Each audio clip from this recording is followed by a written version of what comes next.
अस्सलाम वालेकुम। जीटीवी से मैं हूं मोहम्मद मुजम्मिल हुसैन। मैं हूं आपके साथ शिरीन जुल्फकार। हेडलाइंस आप मुलाजा कर चुके हैं। बुलेटिन का बाकायदा आगाज करेंगे। सबसे पहले आपको अपडेट दें कि हुकूमत ने ज्यादा कोरोना मरीजों वाले शहरों में नई पाबंदियों का ऐलान कर दिया है। एनसीओसी का रेस्टोरेंट्स में इंडोर डाइनिंग बंद करने का फैसला। वफाकी वजीर असद उमर का कहना है कि आउटडोर डाइनिंग रात 10 बजे तक होगी। मुल्क में कल से बाजार 8 बजे तक खुलेंगे। हफ्ते में 2 दिन कारोबार बंद रहेगा। छुट्टी किस दिन रखनी है फैसला सुबह करेंगे। मुल्क भर में ट्रांसपोर्ट 50% गुंजाइश के साथ चलेगी। अगर आप वबा के फैलाव को देखें, पिछले एक हफ्ते के अंदर बड़ी तेजी से आपको इजाफा होता हुआ नजर आया है। हमारे जो केसेस हैं, पॉजिटिव केसेस, मस्बत केसेस जो हैं, वो भी उनकी तादाद बढ़ी है। मस्बत केसेस की शरह की तादाद भी बढ़ी है। फैसले क्या है जी? मार्केट की टाइमिंग जो है, जो अभी 10 बजे तक इजाजत जिनकी दी गई थी, उसको वापस 8 बजे तक रहा है। एक दिन की छुट्टी थी हफ्ते के अंदर, जिसको सेफ डे भी कहते हैं, उसको बढ़ाकर दोबारा से 2 दिन हफ्ते में किया जा रहा है। कौन से 2 दिन होंगे, ये सूबे के पास हम इख्तियार छोड़ेंगे कि वो फैसला करें कि कौन से 2 दिन ये करना चाहते हैं। बदकिस्मती से जो हमने इजाजत दी थी इंडोर डाइनिंग की, और हमने कहा था कि ये वैक्सीनेशन सिर्फ जिनकी हुई भी है, उसका बिल्कुल भी इतलाक, बहुत ज्यादा उसकी कमजोर कंप्लायंस हो रही थी, उसके ऊपर अमल दरामद जो है वो बहुत कमजोर था। इंडोर डाइनिंग जो है उसको बंद किया जा रहा है जी। आउटडोर डाइनिंग जारी रहेगी, बाहर बैठ के खाना जो है वो जारी जाएगा। पब्लिक ट्रांसपोर्ट के अंदर 70% कैपेसिटी के ऊपर पब्लिक ट्रांसपोर्ट जो है उसको ऑपरेट करने की इजाजत थी, उसको कम करके 50% पे किया जा रहा है। अगर मजीद इकदामात उठाने की जरूरत पड़ी तो फिर वो इकदाम भी उठाए जाएंगे। सिंध हुकूमत का कराची समेत सूबे भर में मोबाइल वैक्सीनेशन शुरू करने का ऐलान। तर्जुमान सिंध हुकूमत मुर्तजा वहाब कहते हैं सूबे भर में वैक्सीनेशन सेंटर बनाए ताकि लोग आसानी से वैक्सीन लगवा सकें। कराची में इस वक्त 250 वैक्सीनेशन मराकज काम कर रहे हैं। अच्छी बात यह है कि शहरी वैक्सीनेशन सेंटर्स की तरफ रुख कर रहे हैं। हुकूमत सिंध ने सिंध भर में मुख्तलिफ मकामात पर ये वैक्सीनेशन सेंटर इस्टेब्लिश किए ताकि लोगों को सहूलत मिल सके, लोगों के लिए आसानी पैदा की जा सके कि लोग आसानी से वैक्सीन लगवा सकें। कराची शहर में तकरीबन कोई 250 वैक्सीनेशन सेंटर इस्टेब्लिश किए गए। एक तासुर जो कि मुआशरे में डेवलप हुआ था कि शायद ये वैक्सीन आपकी सेहत के लिए ठीक नहीं है, वो तासुर अब आहिस्ता आहिस्ता ख़त्म होता जा रहा है। कराची में अब SOPs की खिलाफ वर्जी करने वालों के खिलाफ कार्रवाई होगी। सिंध हुकूमत ने SHOs को भी कार्रवाई का इख्तियार दे दिया है। महकमा दाखिला सिंध ने तरमीमी नोटिफिकेशन जारी कर दिया है। इसी नोटिफिकेशन की तफसीलात जान लेते हैं खबर हुसैन से। खबर, आपके पास मजीद क्या अपडेट्स हैं? हुकूमत ने नया हुक्मनामा जारी किया है महकमा दाखिला सिंध की जानिब से, जिसमें SHOs को इख्तियारात दिए गए हैं कार्रवाई करने के। इससे पहले ये इख्तियारात सिर्फ असिस्टेंट कमिश्नर, डिप्टी कमिश्नर के पास थे, लेकिन अब पुलिस इंस्पेक्टर भी वबाई अमराज के तहत कार्रवाई कर सकते हैं और दुकानें और कारोबार खुले रखने वालों के खिलाफ जो है वो मुकदमा दर्ज किए जा सकते हैं। जी शुक्रिया खबर डिटेल्स के लिए। और कराची की बागडोर पुलिस ने संभाल ली है। वजीर आला और जिला इंतजामिया की टीमें कराची में बेख्तियार होने लगी हैं। कराची का जिला शर्की सबसे ज्यादा कोरोना से मुतासर है, इसके बावजूद गुलजार हिजरी में बचत बाजार लगा दिया गया है। इस हवाले से बात करेंगे। रिजवान अहद खान हमें ज्वाइन कर चुके हैं। रिजवान, बताइएगा क्या हालात हैं और कैसे खुले ये आम बाजार लग गए? जी बिल्कुल, देखिए, एक जानिब तो सिंध हुकूमत कराची में मुकम्मल लॉकडाउन लगा चुकी है, बड़े बड़े दावे कर रही है, लेकिन दूसरी जानिब जिला चरकी गुलजार हिजरी के इलाके में पीर बाजार खुलेआम चल रहा है, जिसकी सरपरस्ती जो है इलाका पुलिस और जो जिला इंतजामिया है वो कर रही है। खुलेआम बाजार लगाए गए हैं, हजारों की तादाद में लोग आ रहे हैं, कोई मास्क नहीं पहन रहा, कोई SOPs का ख्याल नहीं कर रहा। पुलिस को मालूम है लेकिन वहाँ पर कोई कार्रवाई करने को तैयार नहीं है। एक शहर में एक दुकान नहीं खुलने अच्छा दी जा रही रिजवान, है, लेकिन अभी तो SHOs को भी ये बाकायदा तौर पर हिदायत जारी की गई है कि जो SOPs पर अमल नहीं हो रहा है उनके खिलाफ कार्रवाई की जाए, तो उसके बाद भी अभी तक कोई इस सिलसिले में इकदाम नहीं उठाया गया है? जी बिल्कुल, देखिए सुबह से ये बाजार लगा हुआ है और अभी भी वहां पर हजारों की तादाद में शहरी जो है इस बाजार में मौजूद है। कोई एसओपीज का ख्याल नहीं कर रहा, लेकिन उनके खिलाफ कोई कार्रवाई करने को तैयार नहीं है। ना तो इलाका पुलिस उनके खिलाफ कार्रवाई कर रही है, ना ही जिला इंतजामिया जो है वो कहीं दिखाई दे रही है। लोग हजारों की तादाद में बाजारों में मौजूद ना ही जिला इंतजामिया कहीं दिखाई दे रही है और ना ही पुलिस कोई कार्रवाई कर रही है। रिजवान, तफसीलात के लिए शुक्रिया। तो नाज़रीन, कराची में लॉकडाउन के दौरान जगह जगह पुलिस के नाके और गश्त भी लुटेरों को खौफजदा ना कर सके। आराम बाग में मोटरसाइकिल सवार 2 मुलजमान ने नौजवान को मोबाइल फोन, नकदी और दीगर कीमती सामान से ही महरूम कर दिया। और अब आपको बताएं कि कराची के एक्सपो सेंटर में कोरोना वैक्सीनेशन के लिए आवाम का रश अब भी मौजूद है। शहरी कतारों में लगकर अपनी बारी का इंतजार कर रहे हैं। सूरत हाल जानेंगे मोहसिन मेहदी से, जो कि इस वक्त वहां पर मौजूद है। मोहसिन, अब तो 24/7 कर दिया गया है ये मरकजी सेंटर, फिर भी इतना रश है?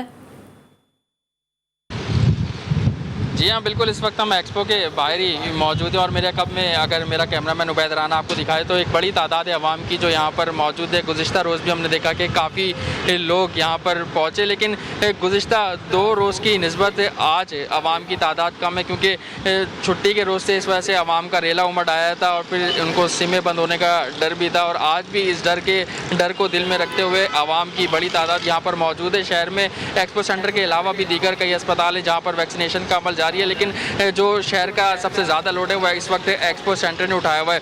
यहाँ अगर एक्सपो सेंटर की मैं मज़ीद बात करूँ तो सिक्योरिटी के इंतजामात काफ़ी बढ़ा दिए गए हैं। यहाँ पर फ़ौज भी तैनात कर दी गई है और साथ साथ पुलिस एहलकारों की तादाद भी यहाँ बढ़ा दी गई है, क्योंकि हमने देखा कि गुज़िश्ता पिछले कुछ दिन जो है यहाँ पर नाखुशगवार वाक़यात पेश हुए थे, जिसके बाद यहाँ पर जो है सिक्योरिटी की तादाद बढ़ा दी गई है। साथ साथ आवाम का जो यहाँ पर रश है उसमें जो है तशवीश की बात यह है कि कुछ लोग हैं जो कि मास्क लगाए हुए हैं और बेशतर लोग ऐसे हैं कि जो मास्क नहीं लगाए हुए। तो यहाँ पर लोगों को भी चाहिए, आवाम को चाहिए कि जो कतारों में लगे हुए हैं और वैक्सीनेशन कराने आ रहे हैं एक्सपो सेंटर या किसी भी हॉस्पिटल, तो वहाँ पर मास्क ज़रूर पहने ताकि जो ये वबा है इससे बचा जा सके। जी बहुत शुक्रिया मोहसिन मेहदी, आपने हमें तमाम तर डिटेल से मुतालिक आगाह किया। आईजी खैबर पख्तूनख्वा मुअज़्ज़म जान अंसारी भी कोरोना वबा का शिकार हो गए। आईजी KPK ने तबीयत की नासाजी के बायस कोरोना टेस्ट कराया था जो मुस्बत आया। आईजी खुद घर पर क्वारंटीना हो गए और आवाम से दुआओं की अपील की है। इस्लामाबाद में मौसम गर्मा की छुट्टियां खत्म होने के बाद तालीमी सिलसिला एक बार फिर बहाल हो गया है। आज पहले ही दिन ज्यादातर बच्चे खुश दिखाई दिए। इस्लामाबाद के बच्चों की मौजें खत्म, बहुत कल्ली छुट्टियां, अब जाना है स्कूल। वफाकी दाल हुकूमत में मौसम गर्मा की छुट्टियां खत्म और तदरीसी अमल बहाल हो गया।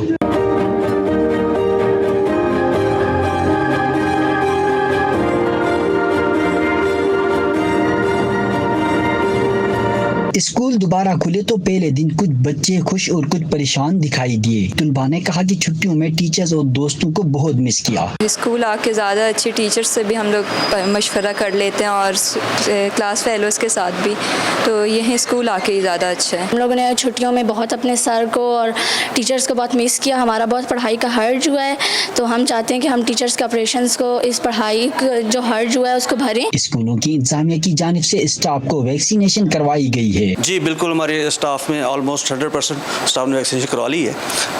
कुछ स्टाफ ऐसा है जिनकी सेकंड डोज अभी रहती है और बाकी ने फर्स्ट डोज तो लास्ट भी करवा ली है। बच्चों ने कहा कि अब मजीद छुट्टियां नहीं चाहिए क्योंकि पहले ही पढ़ाई का बहुत नुकसान हो चुका है।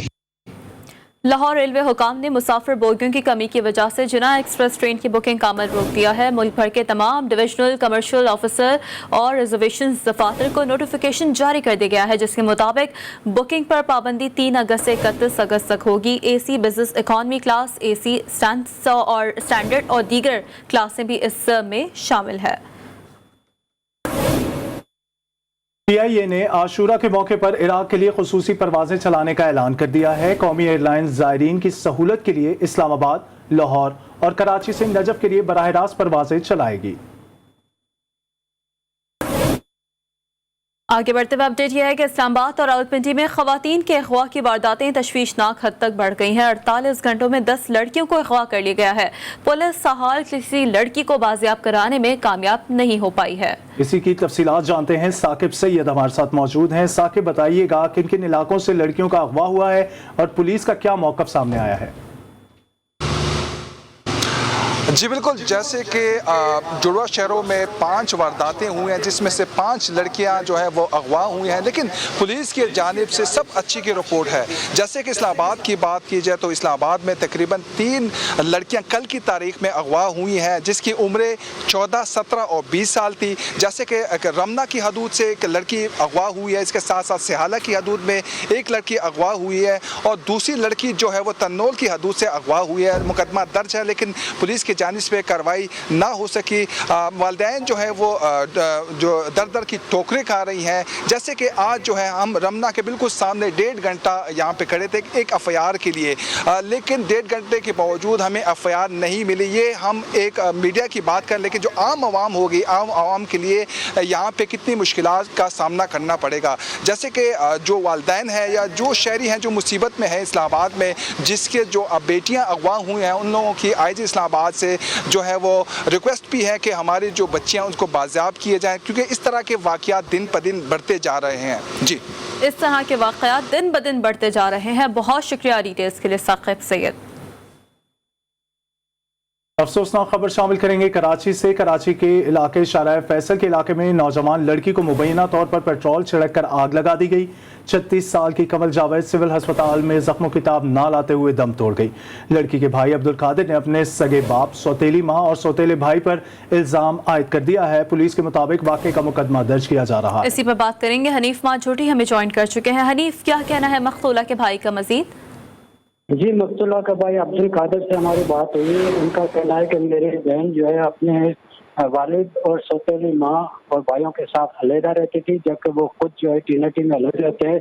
शाहराह फैसल पहलवान रोड के इलाके में उनकी रिहाइश थी। वहाँ पर जो है उनके बहन के ऊपर मुसलसल तशद्दुद किया जाता था और गुज़श्ता रोज जो है उनको वो पेट्रोल छिड़क कर आग लगा दी गई थी। तमाम वो रुपये के बाद जब उनके से मिलने गए तो इनके घर वालों ने भी मिलने नहीं दिया और अस्पताल में जो है उनका बयान भी नहीं हो सका था। उसके बाद जो है एफआईआर करवाने के लिए थाने पे गए हैं तो पुलिस ने उनको बताया कि आपकी बहन ने बयान दिया है।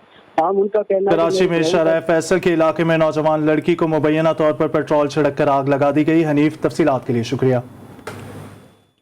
सिंध पुलिस ने 6 साला महम को ज़्यादती के बाद कत्ल का केस हल कर लिया है। DIG साकिब इस्माइल की प्रेस कॉन्फ्रेंस में बताया गया कि गिरफ्तार मुलजिम का DNA मैच कर गया है।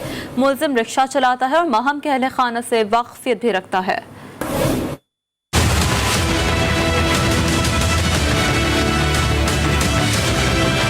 हमने एक मुलजिम गिरफ्तार किया, उसकी पॉइंटेशन पे उसने पूरा इंसिडेंट का कन्फेस किया और उसका DNA सैंपल हमने लेके कराची यूनिवर्सिटी भिजवाया जो कि मैच कर गया है। मुलजिम इनके मोहल्ले में रहते हैं और इनका एक दूसरे से शनासाई है। बच्चे आपस में एक दूसरे के साथ खेलते हैं। मुलजिम ने जो है वो बच्ची को उस वक्त रात के अंधेरे टाइम पे वहाँ पे बिजली हर रोज़ चली जाती है, उस वक्त जो है वो उसका अंधेरे का फ़ायदा उठाते हुए और बच्ची के साथ मानूसियत का फ़ायदा उठाते हुए उसको बहला फुसला के अपने साथ लेके गया और उसके साथ ज़्यादती की और ज़्यादती करने के बाद चूँकि वो इसको जानती थी तो इसलिए उसका मर्डर कर दिया। DNA मैच कर गया है। एक सबसे बड़ा एविडेंस उसके अगेंस्ट ये है। उसके अलावा जो गवाह हैं मौके के जिन्होंने बॉडी डंप करते हुए देखा है उनसे हम शनाख्त परेड के लिए अप्लाई करेंगे। ये एक जहनी बीमारी की निशानदेही है मुलजिम जिस तरह का उसने रवैया दिखाया है। बाकी यकीनन हमें अपने बच्चों को भी एजुकेट करना चाहिए कि गुड टच और बैड टच क्या होता है, उनको मालूम होना चाहिए।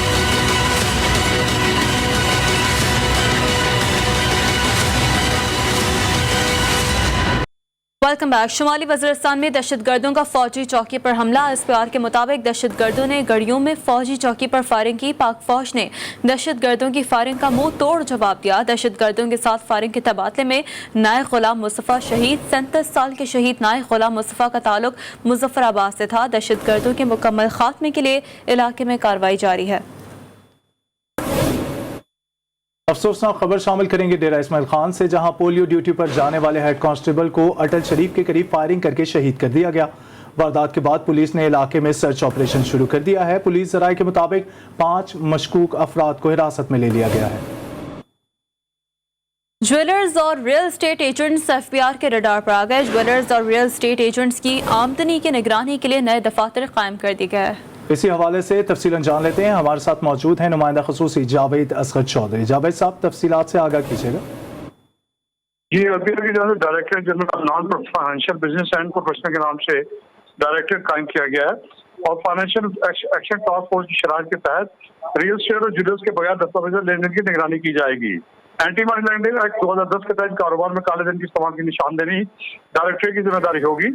याद रहे कि हुकूमत ने दिसंबर 2020 में ब्लैक मनी फाइनेंसिंग की निगरानी के लिए कानून बनाया था और FBI ने रियल एस्टेट एजेंट्स और ज्वेलर्स के लिए मशहूर लेन देन की रिपोर्टिंग के लिए हदायत जारी की है। सिस्टम की जांच से मशहूर लेन देन पर सुद फ्लैग का साइन जाहिर करेगा और मॉनिटरिंग सरगर्मी में तेजी के लिए FBI ने डायरेक्टर में अमले का भी तैनात कर दिया है, जबकि Karachi regional tax office state एजेंटों और ज्वेलर्स के लिए आगाही सेशंस का भी इनेकाद करेगा। जी सही, बहुत शुक्रिया डिटेल्स के लिए जावेद असगर चौधरी। हुकूमत के दावे धरे के धरे रह गए। मुल्क भर में महंगाई बेकाबू होती जा रही है। जुलाई में महंगाई में 1.3% इजाफा रिकॉर्ड किया गया। सबसे ज्यादा इजाफा सब्जियों की कीमतों में हुआ।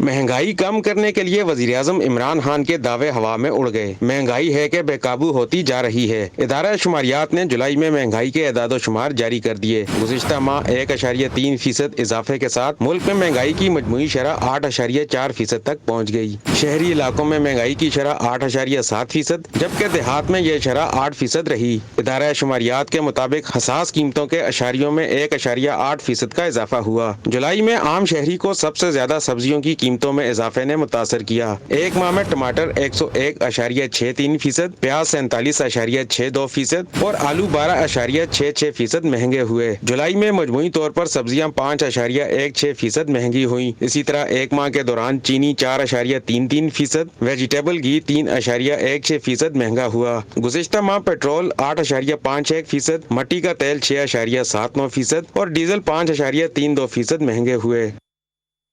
शरीफ खानदान के खिलाफ sugar mills scandal money laundering का केस शहबाज शरीफ और हमजा शहबाज की अबूरी जमानत में 16 अगस्त तक तौसी कर दी गई है। शहबाज शरीफ ने मौक़िफ़ इख्तियार किया कि FIA जेल में तफ्तीश मुकम्मल कर चुका है। मुझे बार बार इंक्वायरी के लिए बुलाना समझ से बालतर है। पहले ही बता चुका हूँ कि बच्चे अपने मामलात में खुद मुख्तार हैं। मैंने बतौर वज़ीर आला शुगर मिल्स को सब्सिडी नहीं दी थी।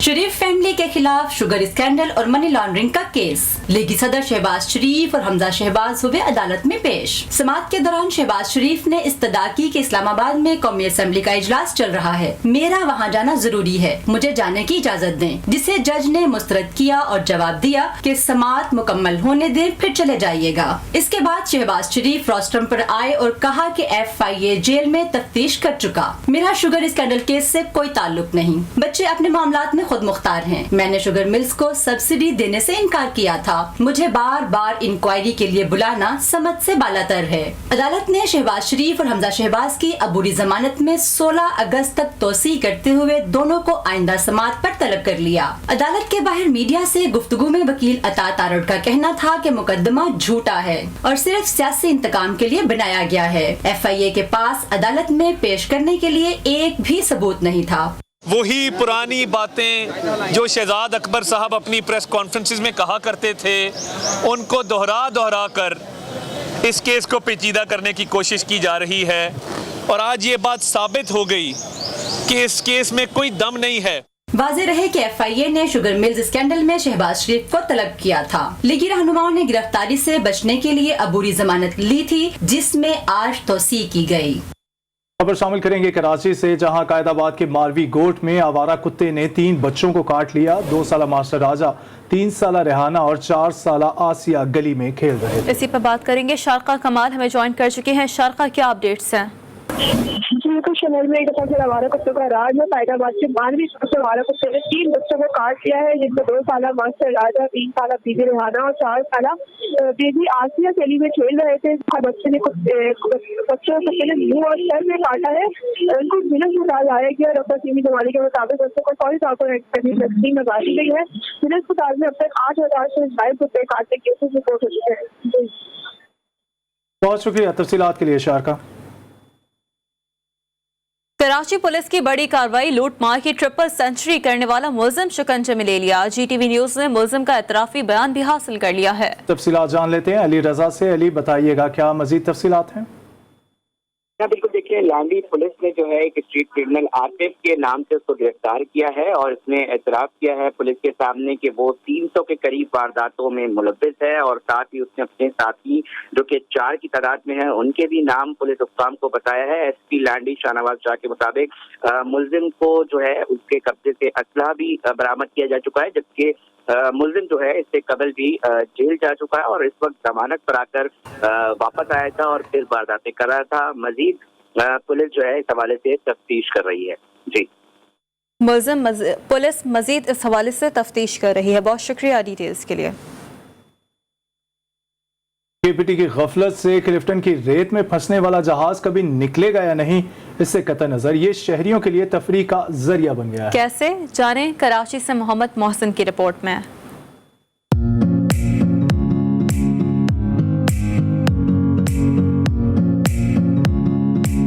समंदर का ठंडा पानी, ठंडी हवा और खुशगवार मौसम, लेकिन वीरान साहिल। लेकिन अब ऐसा नहीं है। 19 जुलाई जब से ये MV हैंगटोंग 77 हमारा मेहमान बना है, तब से यहाँ लोगों का तांता बना हुआ है जो इसे हैरत से देखने आ रहे हैं। शहरी कहते हैं कि वो थक गए घर में बैठे बैठे। उन्होंने वैक्सीन लगाई और अब ठंडी हवा खाने और जहाज देखने आए हैं। एक ये शिप फंस गया है, अब लोग बाग इसको सोचते चलो यार कोई तफरी नहीं मिल रही तो इसी को देखने चले जाएं, मगर यहाँ पे आते हैं तो यहाँ पे भी पुलिस तंग करती है, नहीं देखने देती। जाहिर सी बात है कि अगर बिल्कुल ही घर में बैठे रहे तो इंसान किस तरह का हो जाता है, आपस में एक दूसरे से ताल्लुकात भी खराब होने लगते हैं, तो बच्चे तंग हैं, थोड़ा थोड़ा बाहर निकलना चाहिए। कोरोना की वजह से शहर की तमाम तफरीगाहें और पार्क बंद हैं। क्लिफ्टन पर भी पुलिस मौजूद है, लेकिन शहरी छुप छुपा के साहिल पर पहुंच रहे हैं और जहाज को देखकर खुश हो रहे हैं। पूछते हैं ये मामला क्या है, ये जहाज यहाँ आया कैसे? इसके बारे में भी सुना था, जहाज के बारे में, तो इसको भी देखें थोड़ा, तो देखा अजीब सा लगा, इतना बड़ा जहाज और यहाँ पे इस तरीके से खड़ा हुआ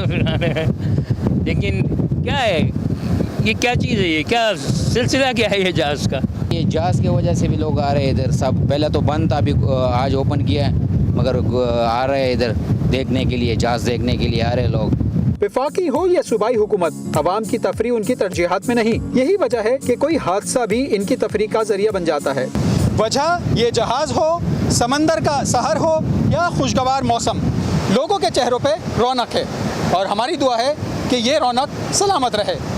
कैमरामैन सलीम अली के साथ मोहम्मद मोहसिन, GTV न्यूज़, कराची। एक ब्रेक के बाद हाजिर होंगे न्यूज़ हेडलाइंस के साथ। आप देखते रहिए GTV।